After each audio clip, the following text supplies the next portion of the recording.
అందరికీ నమస్కారం. ఎపిసోడ్ 60 రివ్యూకి స్వాగతం. ల్యాగ్ లేకుండా లేపేద్దాం. సో మీకు ఎలా అనిపించింది? మొత్తం టాస్క్ చూసారు కదా, మీకు ఈ టాస్క్ ఎలా అనిపించింది? నేను మాత్రం కొంచెం డిసప్పాయింట్ అయ్యానండి. నేను చాలా ఎక్స్పెక్టేషన్స్ పెట్టుకున్నా, కానీ ఎక్కడో లాస్ట్ 1-2 డేస్ ఫ్లాట్గా వెళ్ళిపోయింది అనిపించింది. అండ్ రీతూకి ఇచ్చిన 2 టాస్కులు ఐ డెంట్ ఫీల్ అంటే ఏదో కంటెంట్ రావాలి, లేకపోతే దాన్ని మనం ఎపిసోడ్లో దాన్ని ఒక పార్ట్ కింద చెయ్యాలి అన్న ఫీలింగ్ అయితే నాకు అనిపించలా. ఒక హాఫ్ హార్టెడ్గా బిగ్ బాస్ కూడా సరే ఏదోటి ఇవ్వాలి, ఇప్పుడు నేను ఒక ఇద్దరిని తీయాలి, లాస్ట్లో ఒక 6 మెంబర్స్ కెప్టెన్సీ కంటెండర్స్ అనుకుంటున్నా, సో వెంటనే ఒక ఇద్దరిని ఎలిమినేట్ చేయాలి అని చెప్పి ఏదో హాఫ్ హార్టెడ్గా జరిగినట్టే అనిపించింది. ఐఎమ్ నాట్ అంత ఇంప్రెస్ అవ్వలేదు ఆ సీక్రెట్ టాస్క్లు కానీ అక్కడ జరిగిన విధానం కానీ. అండ్ రాము కూడా ఈజ్ వెరీ హాఫ్ హార్టెడ్. రాము కూడా గేమ్లో ఉన్నాడా లేదా నాకు అర్థం కావట్లే. ప్రతిదానికి నేను సాక్రిఫైస్ చేస్తా అన్న మూడ్లోనే ఉన్నాడు. అండ్ గేమ్లో ఇంకేంటంటే మాట్లాడాలి అంతేనండి. ఈ కొంచెం డిసప్పాయింట్ అయ్యా, కానీ మాట్లాడదాం ఏం జరిగినాయో అవన్నీ డిస్కస్ చేద్దాం. ఫస్ట్ గ్రీన్ బ్యాడ్జ్ అండి. గ్రీన్ బ్యాడ్జ్ అనేది మొత్తం ఆరెంజ్ టీంలోనే ట్రావెల్ అవుతూ ఉంది, ఎందుకంటే టాస్క్లన్నీ ఆరెంజ్ టీమే గెలుస్తుంది.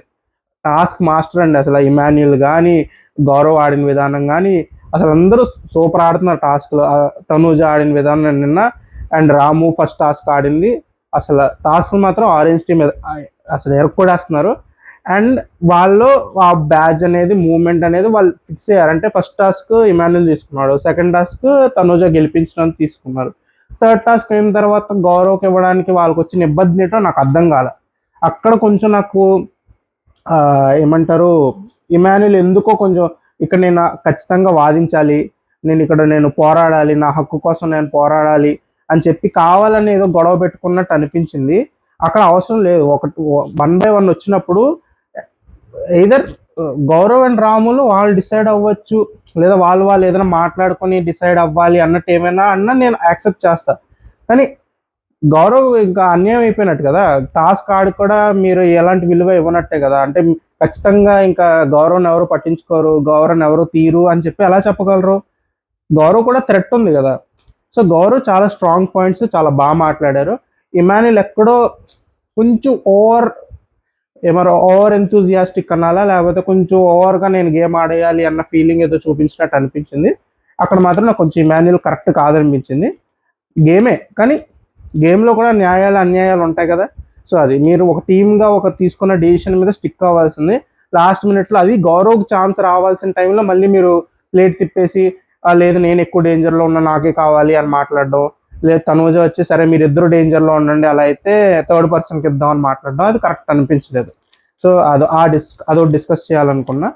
అండ్ రీతూకి ఇచ్చిన టాస్క్ కూడా నాకు పెద్ద గొప్పగా అయితే అనిపించలే. రీతూకేమో ఒకరితో గొడవ పెట్టుకోమన్నారు. ర్యాండమ్గా వెళ్ళి రీతు ఎప్పుడు మాట్లాడేది అదే కదా. రీతు గొడవ పెట్టుకోవాలంటే నార్మల్గా రోజు గొడవ పెట్టుకుంటూనే ఉంటుంది ఎవరో ఒకరితో. సో అది పెద్ద టాస్క్ ఏమనిపించలే. అండ్ నెక్స్ట్ ఫోటో ఫ్రేమ్ తీసుకొచ్చి పెట్టండి అనేది మీరు అంత టైం ఫ్రేమ్ కూడా ఇవ్వలేదేమో అనిపించింది నాకు. మీరు ఇప్పుడు అది ఒక్కటే ఓన్లీ రీతుకి ఇచ్చిన టాస్క్, అది ఒక 2 మెంబర్స్కి ఇచ్చిన టాస్క్ ఏమైనా ఉంటే ఒక కమ్యూనికేషను, లేకపోతే ఏం చేయాలి, ప్లానింగ్, ప్లాటింగ్, అది నాకు డిఫరెన్స్ ఏంటో నేను చెప్తాను చూడండి. ఫస్ట్ డే జరిగింది ఒక ఇద్దరి మధ్యలో టాస్క్. సో వాళ్ళిద్దరూ ప్లానింగ్ చేసుకోవడం, ప్లాటింగ్ చేసుకోవడం, ఒకరి తర్వాత ఒక టర్న్ తీసుకోవడం, సో ఒక స్టోరీ లైన్ అనేది క్రియేట్ అయింది. బిగ్ బాస్ చూపించడానికి కూడా కెమెరాలకి కొంత కంటెంట్ ఉంది, కానీ ఇక్కడ ఎందుకు ఆ కంటెంట్ లేకుండా ఓన్లీ ఒక రెబల్ని పెట్టాల్సిన అవసరం ఏమొచ్చింది అనేది నాకు అర్థం కాల. సో అక్కడ నాకు కొంచెం ఫ్లాట్ అనిపించింది ఈరోజు. కానీ రీతు బాగా చేయలేదని కాదు, కానీ కంటెంట్ చూడడానికి అంత ఇంట్రెస్టింగ్గా ఏం అనిపించలే ఆ సీక్రెట్ టాస్క్లో, అదనమాట నేను చెప్పేది. అండ్ ఇంకొకటి మనం మాట్లాడుకోవాల్సిందేమో తనూజ అండ్ కళ్యాణ్ డిస్కషన్ ఒకటి జరిగింది చూసారా. అక్కడ ఎందుకు తనూజ చెప్పే పాయింట్ కరెక్టే. అంటే ఇమాన్యుల్ ఎప్పుడు నేనే వెళ్తాను ఆడడానికి, నువ్వు వెళ్తే ఓడిపోతాము, నేను వెళ్తాను, నేను వెళ్ళి గెలిపిస్తాను అని మాట్లాడుతున్నాడు, నాకు హట్టింగ్ అనిపిస్తుంది అనే పాయింట్ కరెక్టే ఒక గేమర్ కింద. కానీ మీరు చూడాల్సింది కూడా ఏంటంటే ఆల్మోస్ట్ ఎవరైతే ఫిజికల్గా కొంచెం స్ట్రాంగ్గా ఉంటున్నారో పవన్ని తీస్తారు, నిఖిల్ని తీస్తారు, తర్వాత అలా. సో ఎవరైతే కొంచెం ఫిజికల్గా స్ట్రాంగ్గా ఉన్నారో వాళ్ళందరినీ తీసేస్తున్నారు. ప్లస్ ఇమాన్యుల్కి టాస్క్ల్లో ఎంత బాగా ఆడతారనేది అందరికీ తెలుసు. సో మీరు కంపారిజన్ చేసుకున్నప్పుడు మీరు బాగా ఆడట్లేదని ఎవరు చెప్పట్లే. ఇప్పుడు ఈ కళ్యాణ్ కూడా ఏమన్నారు, నేను బాగా ఆడినా అంటే నువ్వు బాగా ఆడతావని అంటారు. కానీ మీరు అక్కడ కంపేర్ చేసుకుంటున్న పర్సన్ ఇమాన్యుల్ కదా. సో మీరు ఇమాన్యుల్ కన్నా బాగా టాస్క్లు ఆడతారు అనేది అది మీరు ఆలోచించాలి. ఇమాన్యుల్ చెప్పేది అది. సో మీరు దాన్ని ఏదో ఈగోకి తీసుకుని నేను ఆడినా, నాకు ఆట రాదా అనేది మీరు చెప్తున్నారు. కానీ అక్కడ కంపారిజన్ చేస్తున్నాం కదా. ఇమాన్యుల్ తనతో కంపేర్ చేసి నాకన్నా నువ్వు అంత బాగా ఆడలేవు అని చెప్తున్నా. అది వాళ్ళ సైడ్ నుంచి ఓవర్ కాన్ఫిడెన్స్ అయినా అవ్వచ్చు. మీరు ఆ గేమ్ చాలా బాగా ఆడొచ్చు ఇమాన్యుల్ కన్నా, కానీ ట్రాక్ రికార్డ్ చూసుకుని నేనైతే గెలిపిస్తాను అన్న కొంచెం కాన్ఫిడెన్స్ ఇమాన్యుల్కి ఉండి ఉండొచ్చు. సో అదనమాట. సో మీరు దాన్ని వేరే రకంగా తీసుకొని వేరే రకంగా లో అవుతున్నారు. కాదు, తనుజ గారు చెప్తున్నా. సో ఆ డిస్కషన్లో నాకు వచ్చిన సమ్మరీ అదనమాట. తనుజ గారు ఎందుకో టార్గెట్ అవుతున్నాను, నేనేం ఆడట్లేదు అన్నట్టు ప్రొజెక్ట్ చేస్తున్నారని ఫీల్ అవుతున్నారు. కానీ అక్కడ కంపారిజన్. సో ఆ కంపారిజన్లో మీకన్నా ఇమాన్యుల్ ఫిజికల్గా కాదు, టాస్క్లో కొంచెం స్ట్రాంగ్. అదైతే మనం ఒప్పుకోవాలి. అదొక డిస్కషన్ నడిచింది.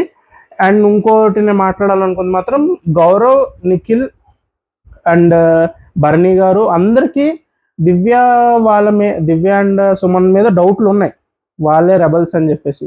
కానీ వాళ్ళు ఎవరు వచ్చి ఎవరితో డిస్కస్ చేసి వీళ్ళే రెబల్స్ అని ఒప్పించే ప్రయత్నం కూడా చేయలే. ఎందుకు అంటే మళ్ళీ గేమ్లో ఉన్న ఫ్లాయ్. ఈ గేమ్లో మీరు రెబల్స్ని పట్టుకుంటే మీకు రివార్డ్ ఉంది, లేకపోతే రెబల్స్ని కనిపెడితే ఒక రెబల్ని కనిపెడితే మీకు ఇది, లేకపోతే రెబల్స్ ఉన్నారు మీరు రెబల్స్ వల్ల చనిపోతే.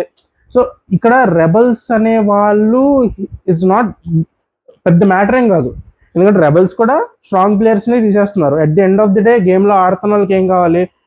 ఇప్పుడు మీరు ఏమంటారు, ఒకవేళ మీరు ఒక వరల్డ్ కప్ ఆడుతున్నారు అనుకోండి, మీరు ఫోర్త్ బ్యాటింగ్ ఫిఫ్త్ బ్యాటింగ్ వస్తున్నారు అనుకోండి, మీరు వదిలేండి, దేశం గురించి వదిలేండి, ఏదో ఐపీఎల్ అనుకోండి, మీ ఫస్ట్ మ్యాచ్ మీరే 4th రౌండ్ 5th రౌండ్ దిగాలి.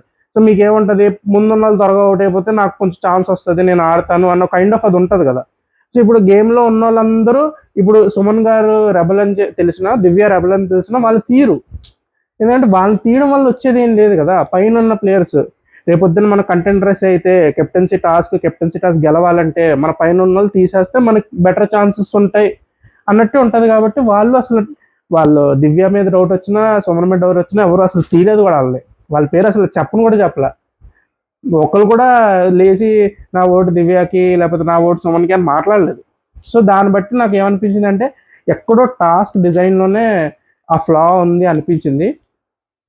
సర్లేండి, మీరు ఒక టాస్క్ అనుకున్నారు, కానీ అన్నీ బాగా జరిగిపోతాయని చెప్పలేనండి. కానీ అందుకే కొంచెం నాకు ఫ్లాట్ అనిపించింది. సో అదొకటి ఎందుకంటే గౌరవ్ అండ్ నిఖిల్ చాలా బాగా క్రాక్ చేశారు.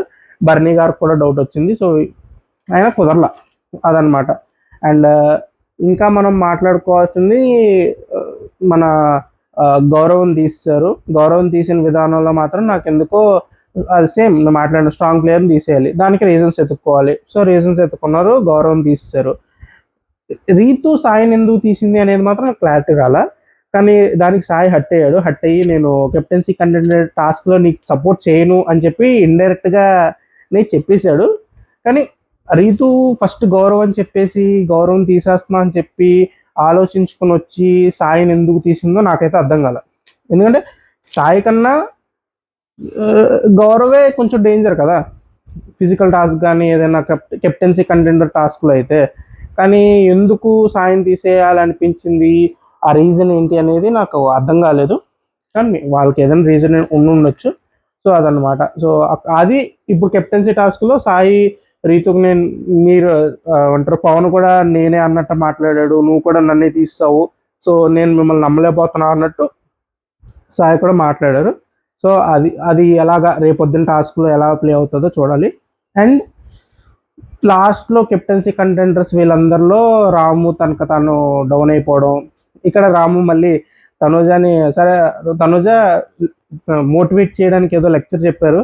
ఇంతలో మన రాము వచ్చి సరే నేను ఆడతా నువ్వు ఉండిపోతావు అని చెప్పనగానే తనుజ గారు కూడా సైలెంట్ అయ్యి సరే వెళ్ళిపోరా, నేను నీ మంచి చెప్తుంటే నువ్వు కూడా మళ్ళీ ఇలా మాట్లాడుతున్నావు ఏంటి అని చెప్పేసి కొంచెం చిరాకు పడ్డారు. కానీ అదే రాము మాత్రం కొంచెం డిస్హార్టెడ్గానే ఉన్నాడు. సో నేను పెద్ద మాట్లాడను. ఇక్కడ నాకు బర్నీ గారిది అర్థం కావట్లేదు. బర్నీ గారు ఆయన కెప్టెన్సీ కంటెండర్గా అయిన తర్వాత కూడా నేను కెప్టెన్ అవ్వాలి అనే ఆ ఫైర్ కనిపించట్లా నాకు.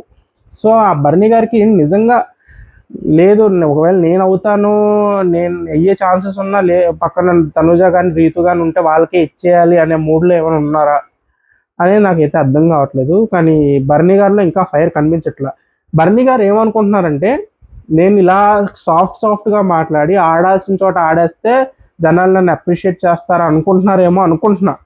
కానీ మీరు మాట్లాడాల్సిన చోట కూడా మీరు ఎంతో స్ట్రాంగ్గా ఉండాలి. నేనే కెప్టెన్ అవ్వాలనుకుంటున్నాను మాట్లాడాలి. ఎందుకంటే ఇప్పుడు మీకు దివ్య సపోర్ట్ చేస్తుంది, సుమన్ సపోర్ట్ చేస్తారు. వాళ్ళు కెప్టెన్సీ కంటెస్ట్ అయినా వాళ్ళని ఒకవేళ బయటికి వెళ్ళిపోతే వాళ్ళు మీకే, రాము బయట నుంచి మీకే సపోర్ట్ చేస్తాడు మోస్ట్లీ. సో అది మీకు సపోర్ట్ ఉంది. కానీ మీరు ఏమో ఇప్పుడు తనూజ చాలా మంచి హృదయంతో మీరు నాకు సపోర్ట్ చేయకపోయినా పర్లేదు, రీతుకి ఇచ్చిన మాటను నిలబెట్టుకోండి అని చెప్తున్నారు. అసలు నాకు అర్థం కావట్లా ఏం జరుగుతుందని. మొత్తం ఇల్లంతా తిరిగి నాకు సపోర్ట్ చేయండి అని తిరిగి లాస్ట్కి ఎవరైతే సపోర్ట్ చేస్తారో మీకు వాళ్ళ దగ్గరికి వచ్చి మీరు నాకు చేయదులేండి, మీ మాట నిలబెట్టుకోండి అంటే ఆయన ఇంక బర్నీ గారు ఒపీనియన్ ఏం లేదు. బర్నీ గారు మీరు ఎలా చెప్తే అలా చెయ్యాలి అన్నట్టే వాళ్ళు ఎక్స్పెక్ట్ చేస్తున్నారు. సో బర్నీ గారు కూడా స్ట్రాంగ్గా ఏం చెప్పట్లేదు. So who are we? So అదనమాట.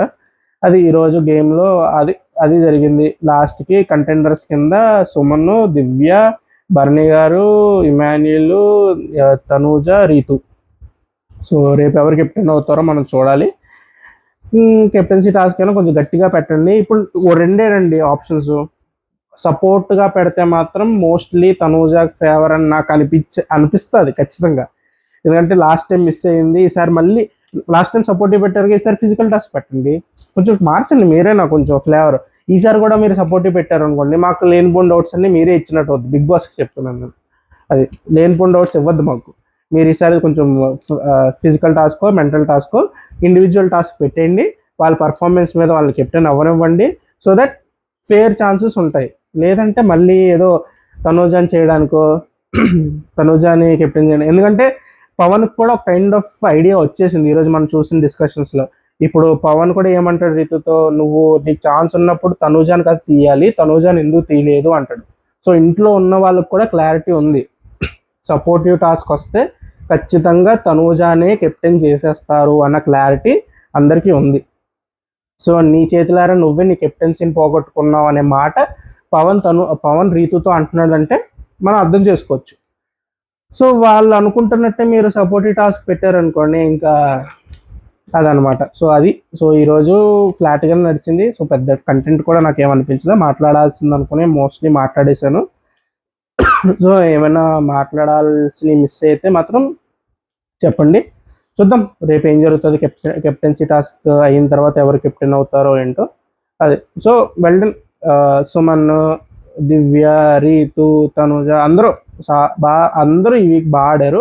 కానీ వాళ్ళకి ఆ ఛాన్సెస్ ఇంకా ఉన్నాయి. ఇంకా వాళ్ళ పొటెన్షియల్ ఇంకా వాడుకునే ఛాన్స్ ఉన్నా బిగ్ బాస్ ఎందుకో కొంచెం లేజీగా బిహేవ్ చేశాడు లాస్ట్ 1-2 డేస్ అని నాకు అనిపించింది. చూద్దాం రేపు ఏం జరుగుతుందో, ఎవరు కెప్టెన్ అవుతారో.